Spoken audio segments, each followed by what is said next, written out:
This week on Hip Hop Now podcast, Rick Ross says he can't sign female MCs because he'll have sex with them. But let's get right into the business. Read these headlines. This album must be gone. This album must be gone. What classic albums are. Classic albums are. Come to Hip Hop Podcast.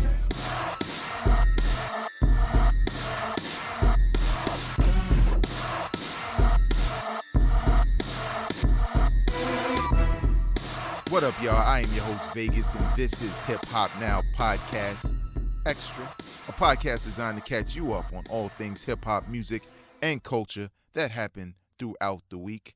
You're listening to this podcast, this show, right here on SoundCloud.com/Hip Hop Now Podcast and Death Star Radio, DSR.FM. The app is free. You can download it on your Android or your iOS device. Won't cost you a dime. The hip-hop music is uncensored, but this podcast is safe for work. Safe around your children. Not children, but your children. You know, that's when you make it a term of endearment, when you say children. But we're going to get right into the business, and if you don't know, when we do the extra podcast, that's where we focus in on one particular subject at hand. And what a subject do we have for you today? You can follow me on social media at Vegas World INC, that being Twitter, Instagram, Snapchat, Vegas World INC. If Facebook is what you do, and you're probably older than me, I'm just joking. I'm on Facebook. Facebook.com/hip hop right now. Not only can you get to this podcast, but I tend to share, videos and hip hop news I come across that I think you would be interested in, right? Because that's why you're here. You love hip hop, but you don't have time to follow every news story. Neither do I, but I do it for you. So support and share this podcast with people you know would enjoy not only my social commentary and perspective on hip-hop, but just the news in general. But let's get right into the business. Big shout out to Hip Hop DX and Hot 97. My bad. Damn, did I say Hot 97? Shout out to Hot 97 anyway. It was a big part of me growing up, but this one belongs to Power 105. Shout out to the Breakfast Club. They did an interview recently with Rick Ross, right? And Rick Ross had some comments to say in regards to signing female MCs, because if you look at his roster, there's Wale, there's Staley, I forget how you say his name. There's Meek Mill, there's Rick Ross. There's no female MCs. So Angela Yee and the Breakfast Club in general asked him the question in regards to, whether or not he would sign female MCs or why there aren't any on his label. And he had this to say, and I'm going to quote him, but I'm going to censor it because this is a family podcast for the children. But here's the quote. He wouldn't sign female rappers to his label, Maybach Music Group, in which he is the CEO, because, and here's the quote, he would end up having sex with a female rapper and messing up his business. Now, to be clear, since appearing on The Breakfast Club, he did issue an apology in which I'm going to read to you right now. And I quote verbatim, and it's pretty long, but I think it's important given the statement that he made that I also read his apology just so you can get out your feelings, because we're going to talk about it. We're going to break down that statement he made, though, and this apology. And I quote, I want to address an insensitive comment I made on a very sensitive issue, especially in a minority-dominated industry like hip-hop. My entire empire's backbone is led by two of the strongest people I know, and they happen to be women, my mother and sister. The operations wouldn't run without them, and I have the highest regard and respect for women in this industry. I have a daughter myself, my most cherished gift in the world.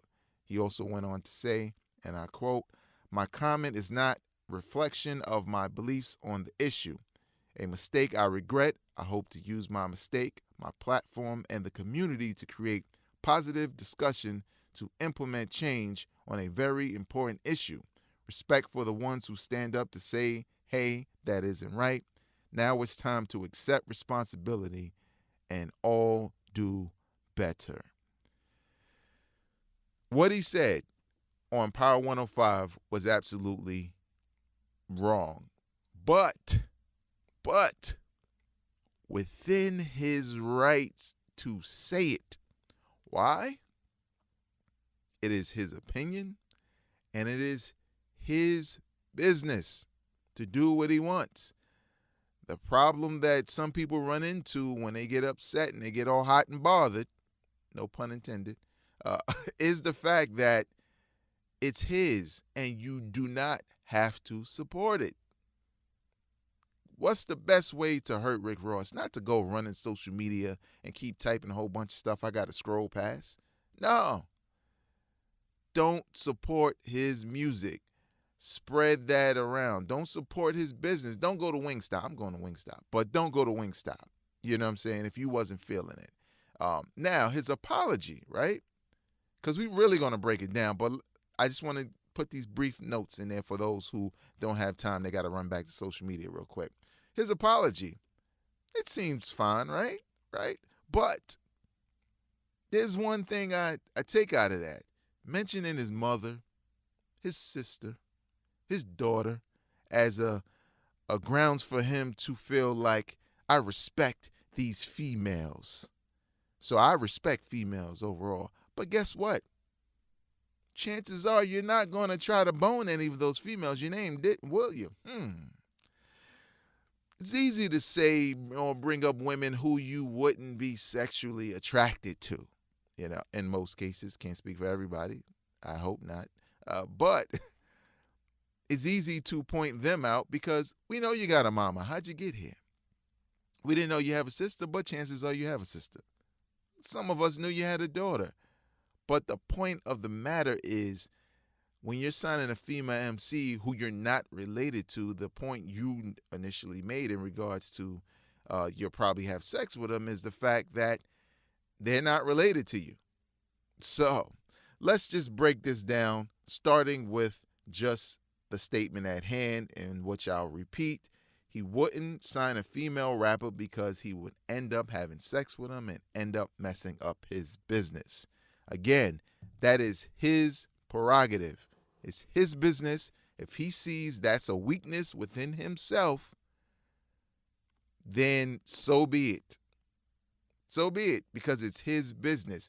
But it's not the best business move. For one, and we're gonna get to the importance of females, MCs, and all that, but I'm just breaking it down little by little. Let's think about the fact that where's your publicist, man? Where's the people who make sure when you step in front of a mic, you say the right things as a businessman? And if you feel like you don't need that person, a publicist, as a businessman, then you should know something about public relations. You're hurting your business by making a statement like that publicly if you feel that way. Why? Because you probably have a number of female supporters. You're at a show, you look in the crowd. It ain't predominantly dudes. It may be, but I'm pretty sure there's a lot of females out there, especially aspiring female MCs. And you just told them, who are fans of your music, and maybe some of your artists, that they don't have a shot with getting down with your movement that they follow because you can't control yourself. That's just bad for business, man. If you feel that way, you don't say that publicly.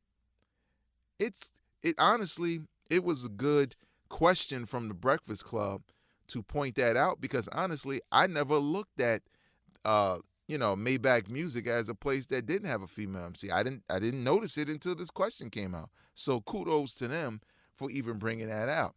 Now, some people wanted him to be attacked and all of that. I get it. You're upset. But again, it's his business. He can run it the way he wanted, even if he's running it into the ground as a result of comments like this. But the thing is I think it's just dumb, honestly, from a business standpoint to the hip hop culture. It's a little disrespectful to the history of female MCs who have done a lot of dope stuff in this game. Sure, there are plenty of people who sleep around. There's dudes who do it. You know what I'm saying? And we're not going to pretend like what he said is something that's not even public. It's like public knowledge now. Now, for those who don't know, I mean, just take the industry out of it. I worked in the school system. I'm pretty sure, and not just the school system, but this is the example. I know plenty of people, married and all, who were sleeping with each other. Some for career gains, some just because. So I can empathize with what he's saying from that regard. But as a businessman, which is totally different, it's just certain messages you don't want to send because they can hurt your brand. And honestly, when you think about urban radio, in which he appeared on, and I'm almost positive that the majority of their listenership across the country is young females. Period. Now there's there's the proud women who like, oh, he's such a pig. How could he say that? And then there's some women like, you can sleep with me if you give me a record deal. Hey, this is Earth. It happens. There are people like that. Everybody's not good in your eyes.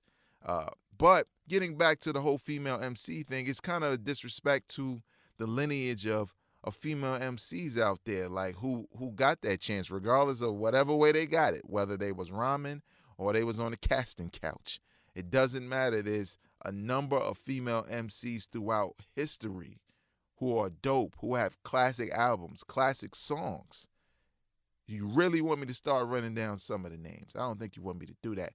But there are plenty of female MCs. It's not just what you see today. And I think some of that it plays a role in maybe not what Rick Ross thinks, because he knows enough about hip hop. You know what I'm saying? I've seen him talk about it. We've heard him talk about it. He knows hip hop. What he makes is his business. But he knows hip hop. He knows the history. And I don't think he was taking into account what he was doing, because look at the landscape of female hip hop. It's bad. I mean, as much as people dislike Nicki Minaj and some people dislike Remy Ma, that's just two. And I'm talking about that have the mainstream attention. Yes, there's Rhapsody, but she doesn't necessarily have the mainstream attention. She has the attention of some hip hop fans and a couple of other people because of her appearances on Kendrick's album, and which won a Grammy, which I believe she gets a Grammy also, because that's how those things work. Also, signing with Rock Nation, which is high profile for her, knowing that she came from the underground. But that's it. As far as when people, and most people don't even know Rhapsody. Some people barely know Remy. They kind of only know Nicki Minaj. And Nicki Minaj's whole, I guess you can call it a gimmick, is sex appeal. That's why she got the big implants in her butt and the big chest, and she's half naked, and you know what I'm saying? She's making songs like Anaconda, which I do enjoy. I'm not gonna lie. I'm not gonna be here and be a hypocrite and try to, yo, ladies, I respect everything. No, I'm a man. That video was hot for one reason and one reason only. But the problem is, it's kind of colored the image of female MCs. And some would say, well, she ain't started. You're absolutely right. She didn't start it. Kind of started with Lil' Kim and Foxy Brown, because they changed the image of the female MC. But see, the way they did it and this is no knock against Nicki Minaj, or you could take it as such, but the way they changed the game, it worked. You know what I'm saying? It still had a level of respect. Some people didn't like it, I get it, but it still had a level of respect. And I'll tell you why. But let's just talk about what was there before, right? So you had the MC Lights, the Queen Latifahs, the Moni Loves, the Nikki D's, MC Trouble, you know what I'm saying? JJ Fad, Salt and Pepper. I can keep going on and on and on. Roxanne Shante, what was it back then about those sisters, right? Sure, some of them were attractive. Sure, of course. But not all of them, except for maybe Salt and Pepper. Salt and Pepper kind of used a little bit of sex appeal. Um, but mostly, they were respected because they were dope rappers. They were dope MCs and rappers. You know what I'm saying? Even when you look at Lauryn Hill and you come up a little further, look at Lauryn Hill, and you look at Rod Digger, you know what I'm saying?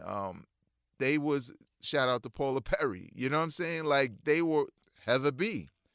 They were respected because of their skill level. You know what I'm saying? They had dope records. In some cases they had dope albums. But when Little Kim and Foxy came along, what they did was, because sex sells, whether you like it or not, them and the people around them maintained the skill level on the mic, but made the image more of a sex appeal thing. Because the thing is, sure, these female MCs like Queen Latifah, MC Light, and all of them, they're dope, but they kind of come across like dudes. And their subject matter, at least in some cases, tend to be the subject matter that dudes would have. You know what I'm saying? And didn't really speak from a completely feminine point of view. They're still women. They still made songs about relationships and things of that nature, but it wasn't the girly stuff. You know how you got your homegirl who she liked basketball and she might play 2K with you or whatever, and she's a little bit tomboyish. And then you have your other girl who, she don't want to break her nails while y'all watching sports. She's girly, you know what I'm saying? Everything pink. You didn't have much of that in hip hop as far as, the I guess the stereotype of what all women are as far as being sexual and things of that nature. So they took advantage of that image, but they maintained the dope hip hop, the lyrics, being able to spit. Yeah, she was in her drawers and bra on stage, but when Foxy would perform like BK Anthem or Little Kim come up there performing Queen Bee on stage, you kind of stopped paying attention to how sexy they were, and you were like, yo, she killed it. Like, think about Little Kim in the Quiet Storm remix video, right? It's Little Kim. She's killing that verse, but she's still there, sexy. Not this new Little Kim, the old one. Doing a thing, basically giving power to her sexuality. Because guess what, fellas? We do it all the time, including Rick Ross. Hip-hop is dominated by males, and it's dominated by our opinions, whether that be respectful, disrespectful, it doesn't matter. It's dominated by our opinions, which is fine with me, but we've had enough female MCs in the game to refer to them as legends and to respect what they do. But see, the problem is then after like Lil' Kim and Foxy and Eve, it kind of fell off a little bit. And you really had to search for female MCs. There's Jean Grey. A lot of people don't know about Jean Grey. You know what I'm saying? There's so many other female MCs out there, but not a lot of people know about them. There's a lot of female MCs out there today, like, for example, like we said with Rhapsody, right? Rhapsody, to me, she doesn't really flaunt the sex appeal part of what she does, which could change a little bit. Who knows? But lyrically, right? Lyrically, she's nice. Her production's dope. But she also talks about relationships from a perspective that feels like it's for the ladies, but the men can dig it. You know what I'm saying? Because in the past, it used to feel like, sometimes you hear those records and it would feel like, well, this is a record for the ladies, so I'll skip it because I can't really jive with it because it's like they're not talking to me. But she writes from a perspective that makes me listen, or at least that's me. Makes me listen because I could dig what she's saying from her perspective and from the perspective of the male that she's talking about because of the words she used. And nobody really pays attention to Rhapsody. But Nicki Minaj is butt naked. Problem with that is she's not nice at all. Now, Remy Ma is kind of coming from that same wave of Lil' Kim and Foxy Brown. She's nice, and she look nice. She crazy a little bit too, so don't mess with her. She did a bid, fam. But the thing is some of these newer images, or not, I won't say newer images, but some of these images have kind of got misconstrued a little bit. Because now we live in a society where it's kind of all about how you look or how you look doing it and not necessarily about your content. And Nicki Minaj has kind of mastered that because her content doesn't always speak to what's true to her. It speaks more to what's true to what's popular in pop culture, period. Whereas Remy Ma is coming from that standpoint of I gotta have bars. I want the fellas to respect me and I want them to lust after me. And to me, I feel like that's always been successful. But the problem is it's the audience. Some of us, we only see how they're dressed. For some of us, we weren't around when Lil' Kim and Foxy first came around to be like, damn, she look good, but damn, she got bars. Some of us wasn't around for that. Now we around this time where we're just looking at your Instagram photos. We don't care about a Sheetha, Heatha, none of that. You know what I'm saying? We're only looking at how you look. Period. I mean, I'm guilty of it also. Nicki Minaj music, I don't own not one album. Not one record have I ever purchased because I just haven't heard one that I liked. But I appreciate the way you look, though. You see what I'm talking about? So Rick Ross, when he went on Power 105, and I watched the video, he thought he was being cool. He thought he was being funny. You know, he thought he was kind of being like, yo, and don't get me wrong, like some people will say, like, yo, well, you know, he was just stating his point. Nah, man. Go watch some politicians stand, and not that orange one. Real politicians stand in front of you and tell you something you know is not true. There is not a clue in their face that would suggest anything other than what they're saying. Athletes do it all the time at press conferences. Everybody does it. He's not trained in that way. So when he was saying it, Charlamagne, they laughing and stuff like that, he kind of thought it was funny. Like, oh, I can't. He thought it was cool. Just can't be around him, wind up sleeping with him. So, you know, Angela Yee is like, well, but you work with Trina, who I've loved for years, y'all. I'm sorry. I love Trina. I love her music. Don't get it twisted.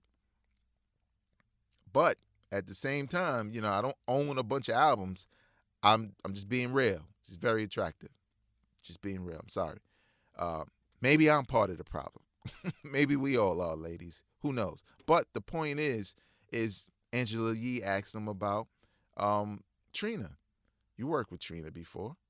You know, what's the problem? Oh, well, that was one of my homies.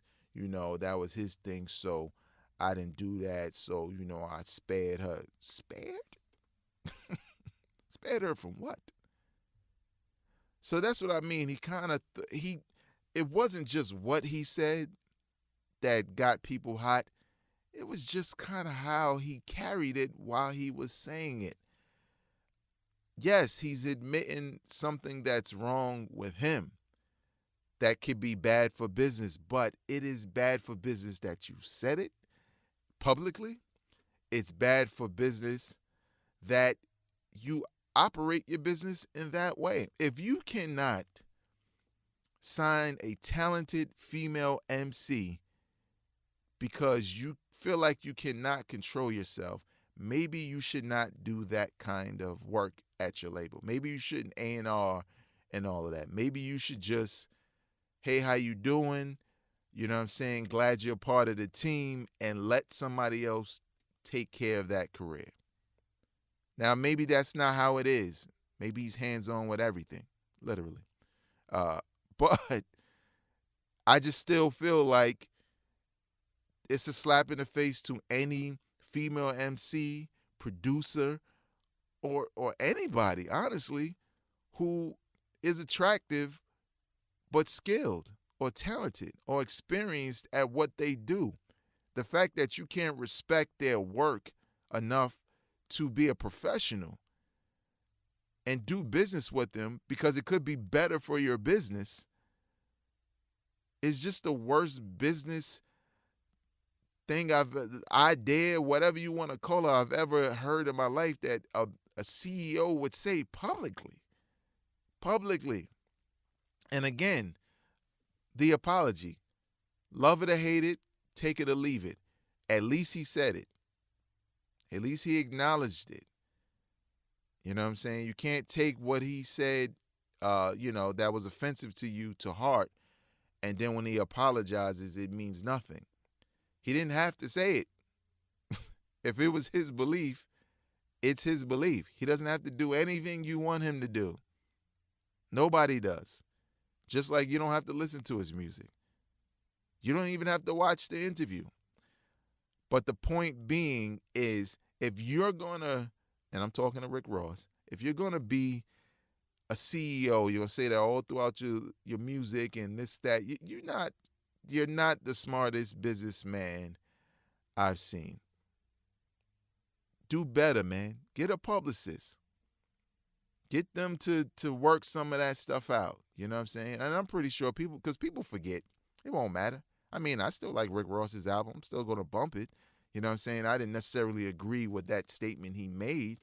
But, it's his opinion.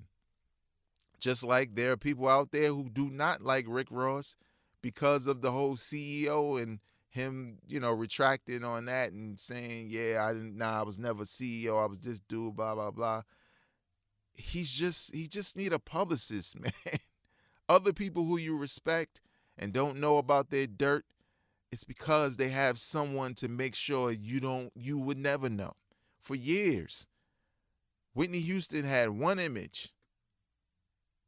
Clive Davis was partly responsible for that image being squeaky clean singer, the best in the world. The minute those chains came off, the real Whitney was out. And I ain't just talking about, smoking crack and all that. And who knows, man? Well, I don't know if she smoked crack, but all of that drug stuff, all of the why, it seemed odd to people because it was like, yo, what's wrong with Whitney? But the thing is, bro, you never know.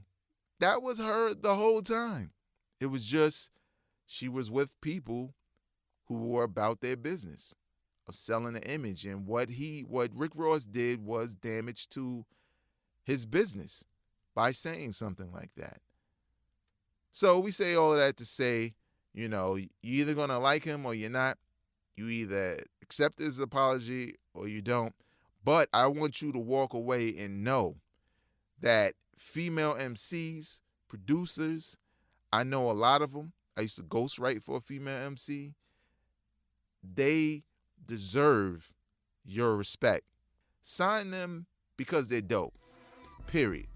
That's going to do it for me for this week. You can follow me on social media at Vegas Raw INC.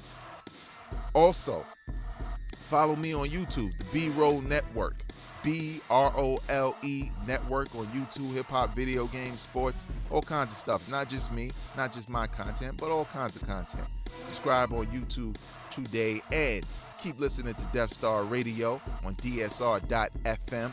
Until next week, y'all, I am not a critic. I'm a fan. Peace. Drop it on the random.